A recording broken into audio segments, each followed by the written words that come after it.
नमस्कार। आइए सुनते हैं मुंशी प्रेमचंद जी द्वारा लिखी एक कहानी, दो भाई। प्रातःकाल सूर्य की सुहावनी सुनहरी धूप में कलावती दोनों बेटों को जांघों पर बैठा दूध और रोटी खिलाती। केदार बड़ा था, माधव छोटा।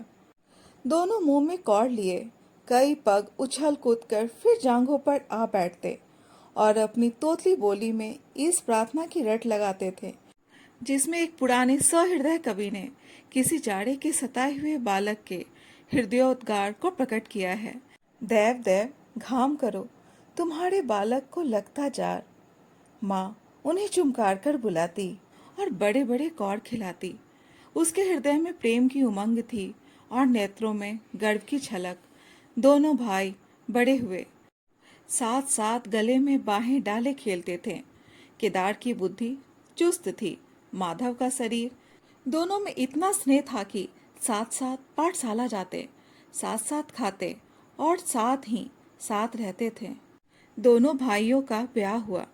केदार की वधू चंपा अमित भाषणी और चंचला थी। माधव की वधू श्यामा सावली सलोनी रूप राशि की खान थी। बड़ी ही मृदु भाषणी, बड़ी ही सुशीला और शांत स्वभावा थी। केदार चंपा पर मोहे और माधव श्यामा पर रीझे, परंतु कलावती का मन किसी से न मिला। वह दोनों से प्रसन्न और दोनों से अप्रसन्न थी। उसकी शिक्षा दीक्षा का बहुत अंश इस व्यर्थ के प्रयत्न में व्यय होता था कि चंपा अपनी कार्य कुशलता का एक भाग श्यामा के शांत स्वभाव से बदल ले। दोनों भाई संतानवान हुए। हरा भरा वृक्ष खूब फैला और फलों से लद गया। कुत्सित वृक्ष में केवल एक फल दृष्टिगोचर हुआ, वह भी कुछ पीला सा मुरझाया हुआ। किंतु दोनों अप्रसन्न थे। माधव को धन संपत्ति की लालसा थी और केदार को संतान की अभिलाषा। भाग्य की इस कूटनीति ने स्नेह स्नेह द्वेष का रूप धारण किया, जो स्वाभाविक था। श्यामा अपने लड़कों को संवारने सुधारने में लगी रहती, उसे सिर उठाने की फुर्सत नहीं मिलती थी। बेचारी चंपा को चूल्हे में जलना और चक्की में पीसना पड़ता। यह अनीति कभी कभी कटु शब्दों में निकल जाती। श्यामा सुनती, कुड़ती और चुपचाप सह लेती, परंतु उसकी यह सहनशीलता चंपा के क्रोध को शांत करने के बदले और बढ़ाती। यहाँ तक कि प्याला लबालब भर गया। हिरन भागने की राह ना पाकर शिकारी की तरफ लपका।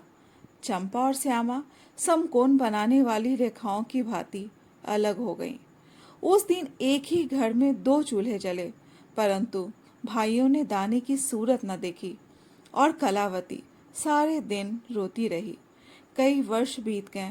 दोनों भाई जो किसी समय एक ही पालथी पर बैठते थे, एक ही थाली में खाते थे और एक ही छाती से दूध पीते थे, उन्हें अब एक घर में एक गांव में रहना कठिन हो गया। परंतु कुल की साख में बट्टा न लगे, इसलिए ईर्ष्या और द्वेष की धधकी हुई आग को राख के नीचे दबाने की व्यर्थ चेष्टा की जाती थी। उन लोगों में अब भातृ स्नेह न था, केवल भाई के नाम की लाज थी। माँ भी जीवित थी, पर दोनों बेटों का वैमनस्य देखकर आंसू बहाया करती। हृदय में प्रेम था, पर नेत्रों में अभिमान न था। कुसुम वही था, परंतु वो छटा न थी। दोनों भाई जब लड़के थे, तब एक को रोते देख दूसरा भी रोने लगता था। तब वह नादान, बेसमझ और भोले थे। आज एक को रोते हुए देख दूसरा हंसता और तालियां बजाता। अब वह समझदार और बुद्धिमान हो गए थे। जब उन्हें अपने पराये की पहचान न थी, उस समय यदि कोई छेड़ने के लिए एक को अपने साथ ले जाने की धमकी देता, तो दूसरा जमीन पर लौट जाता और उस आदमी का कुर्ता पकड़ लेता। अब यदि एक भाई को मृत्यु भी धमकाती, तो दूसरे के नेत्रों में आंसू न आते। अब उन्हें अपने पराये की पहचान हो गई थी। बेचारे माधव की दशा सोचनीय थी। खर्च अधिक था और आमदनी कम, उस पर कुल मर्यादा का निर्वाह। हृदय चाहे रोए पर होठ हंसते रहे, हृदय चाहे मलिन हो पर कपड़े मैले न हो। 4 पुत्र थे, 4 पुत्रियां और आवश्यक वस्तुएं मोतियों के मोल। कुछ पाइयों की जमींदारी कहाँ तक संभालती। लड़कों का ब्याह अपने बस की बात थी, पर लड़कियों का विवाह कैसे टल सकता। 2 पाई जमीन पहली कन्या के विवाह में भेंट हो गई। उस पर भी बाराती बिना भात खाए आंगन से उठ गए। शेष दूसरी कन्या के विवाह में निकल गई। साल भर बाद तीसरी लड़की का विवाह हुआ। पेड़ पत्ते भी ना बचे। हाँ, अब की डाल भरपूर थी, परंतु दरिद्रता और धरोहर में वही संबंध है जो मांस और कुत्ते में। इस कन्या का अभी गौना न हुआ था कि माधव पर 2 साल के बकाया लगान का वारंट आ पहुंचा। कन्या के गहने गिरो रखे गए, गला छूटा। चंपा इसी समय की ताक में थी। तुरंत नए नातेदारों को सूचना दी, तुम लोग बेसुध बैठे हो, यहाँ गहनों का सफाया हुआ जाता है। दूसरे दिन एक नाई और 2 ब्राह्मण माधव के दरवाजे पर आकर बैठ गए। बेचारे के गले में फांसी पड़ गई। रुपए कहाँ से आवे? न जमीन, न जायदाद, न बाग, न बगीचा। रहा विश्वास, वह कभी का उड़ चुका था। अब यदि कोई संपत्ति थी तो केवल वही 2 कोठरियां जिसमें उसने अपनी सारी आयु बिताई थी, और उनका कोई ग्राहक न था। विलम्ब से नाक कटी जाती थी। विवश होकर केदार के पास आया और आंखों में आंसू भरे बोला, भैया, इस समय मैं बड़े संकट में हूँ, मेरी सहायता करो। केदार ने उत्तर दिया, मधु, आजकल मैं भी तंग हो रहा हूँ, तुमसे सच कहता हूँ। चंपा अधिकारपूर्ण स्वर से बोली, अरे तो क्या इनके लिए भी तंग हो रहे हैं? अलग भोजन करने से क्या इज्जत अलग हो जाएगी? केदार ने स्त्री की ओर कनखियों से ताक कर कहा, नहीं नहीं, मेरा यह प्रयोजन नहीं था। हाथ तंग है तो क्या, कोई ना कोई प्रबंध किया ही जाएगा। चंपा ने माधव से पूछा, 5-20 से कुछ ऊपर ही पर गहने रखे थे ना? माधव ने उत्तर दिया, हाँ, ब्याज सहित कोई 125 रुपए होते हैं। केदार रामायण पढ़ रहे थे, फिर पढ़ने में लग गए। चंपा ने तत्व की बातचीत शुरू की।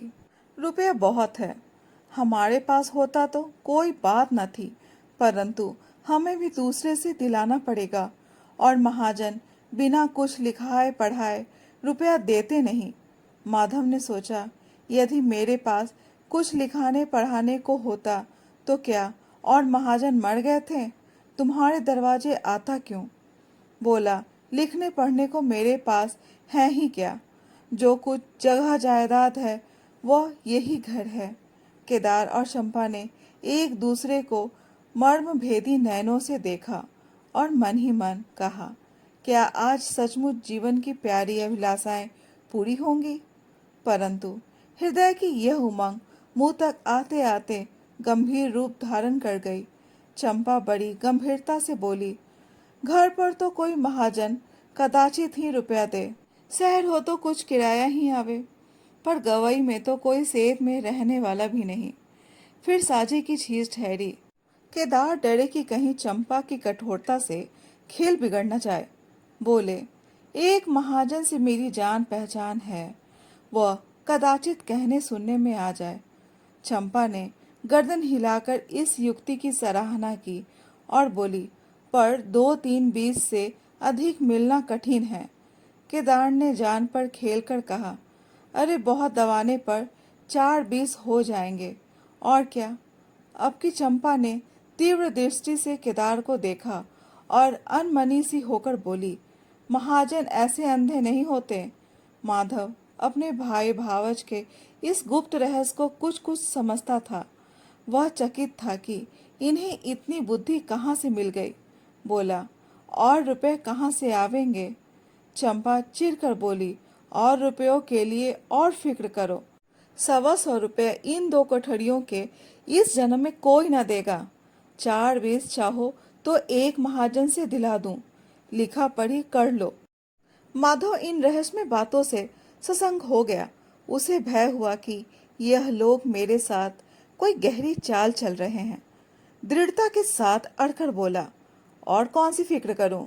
गहने होते तो कहता, लाओ रख दूं। यहाँ तो कच्चा सूद भी नहीं है।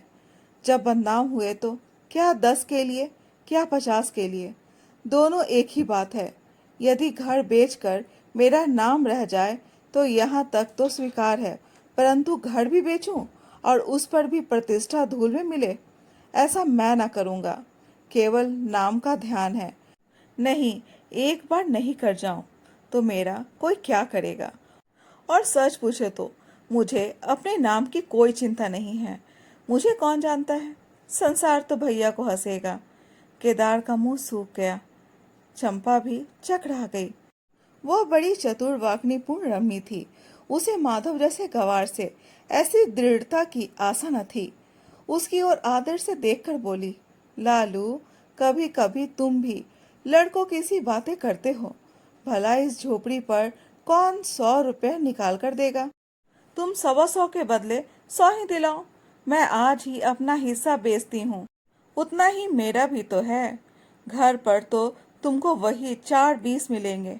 हाँ, और रुपयों का प्रबंध हम आप कर देंगे। इज्जत हमारी तुम्हारी एक ही है, वह न जाने पाएगी। वह रुपया अलग खाते में चढ़ा लिया जाएगा। माधव की इच्छाएं पूरी हुई। उसने मैदान मार लिया। सोचने लगा, मुझे तो रुपयों से काम है, चाहे एक नहीं 10 खाते में चढ़ा लो। रहा मकान, वह जीते जी नहीं छोड़ने का। प्रसन्न होकर चला। उसके जाने के बाद केदार और चंपा ने कपट भेद त्याग दिया और बड़ी देर तक एक दूसरे को इस कड़े सौदे का दोषी सिद्ध करने की चेष्टा करते रहे। अंत में मन को इस तरह संतोष दिया कि भोजन बहुत मधुर नहीं, किंतु भर कठौत तो है। हाँ, देखेंगे कि श्यामा रानी इस घर में कैसे राज करती है। केदार के दरवाजे पर 2 बैल खड़े हैं। इनमें कितनी संग शक्ति, कितनी मित्रता और कितना प्रेम है। दोनों एक ही जुए में चलते हैं, बस इनमें इतना ही नाता है। किंतु अभी कुछ दिन हुए, जब इनमें से एक चंपा के मैके मंगनी गया था तो दूसरे ने 3 दिन तक नाद में मुंह नहीं डाला। परंतु शोक, एक गोद के खेले भाई, एक छाती से दूध पीने वाले आज इतने बेगाने हो रहे हैं कि एक घर में रहना भी नहीं चाहते। प्रातः काल था। केदार के द्वार पर गांव के मुखिया और नंबरदार विराजमान थे। मुंशी दाता दयाल अभिमान से चारपाई पर बैठे रेहन का मसवीदा तैयार करने में लगे थे। बार बार कलम बनाते और बार बार खत रखते, पर खत की सान न सुधरती थी। केदार का मुखारविंद विकसित था और चंपा फूली नहीं समाती थी। माधव कुमलाया और म्लान था। मुखिया ने कहा, भाई ऐसा हित, ना भाई ऐसा शत्रु। केदार ने छोटे भाई की लाज रख ली। नंबरदार ने अनुमोदन किया, भाई हो तो ऐसा हो। मुख्तार ने कहा, भाई सपूतों का यही काम है। दाता दयाल ने पूछा, रेहन लिखने वाले का नाम? बड़े भाई बोले, माधव वल्द शिवदत्त। और लिखाने वाले का? केदार वल्द शिवदत्त। माधव ने बड़े भाई की ओर चकित होकर देखा। आंखें डबडबाई। केदार उसकी ओर देख न सका। नंबरदार, मुखिया और मुख्तार भी विस्मित हुए। क्या केदार खुद ही रुपया दे रहा है? बातचीत तो किसी साहूकार की थी। जब घर ही में रुपया मौजूद है तो इस रेहन नामे की आवश्यकता ही क्या थी? भाई भाई में इतना अविश्वास? अरे राम राम, क्या माधव 80 रुपये काफी महंगा है। और यदि दवा ही बैठता तो क्या रुपए पानी में चले जाते? सभी की आंखें शयन द्वारा परस्पर बातें करने लगी, मानो आश्चर्य की अथाह नदी में नौकाएं डगमगाने लगी। श्यामा दरवाजे की चौखट पर खड़ी थी। वह सदा केदार की प्रतिष्ठा करती थी, परंतु आज केवल लोक रीति ने उसे अपने जेठ को आड़े हाथों लेने से रोका। बूढ़ी अम्मा ने सुना तो सूखी नदी उमड़ आई। उसने एक बार आकाश की ओर देखा और माथा ठोक लिया। अब उसे उस दिन का स्मरण हो आया जब ऐसा ही सुहावना सुनहरा प्रभात था और 2 प्यारे प्यारे बच्चे उसकी गोद में बैठे हुए उछल कूद कर दूध रोटी खाते थे। उस समय माता के नेत्रों में कितना अभिमान था, हृदय में कितनी उमंग और कितना उत्साह। परंतु आज, आह, आज नैनों में लज्जा है और हृदय में शोक संताप। उसने पृथ्वी की ओर देखकर कातर स्वर में कहा, हे नारायण, क्या ऐसे पुत्रों को मेरी ही कोख में जन्म लेना था? दोस्तों, ये कहानी कैसी लगी? कमेंट बॉक्स में अपने विचार ज़रूर बताएं। और अगर कहानी अच्छी लगी हो तो कहानी को लाइक, शेयर और चैनल को सब्सक्राइब ज़रूर करें। धन्यवाद।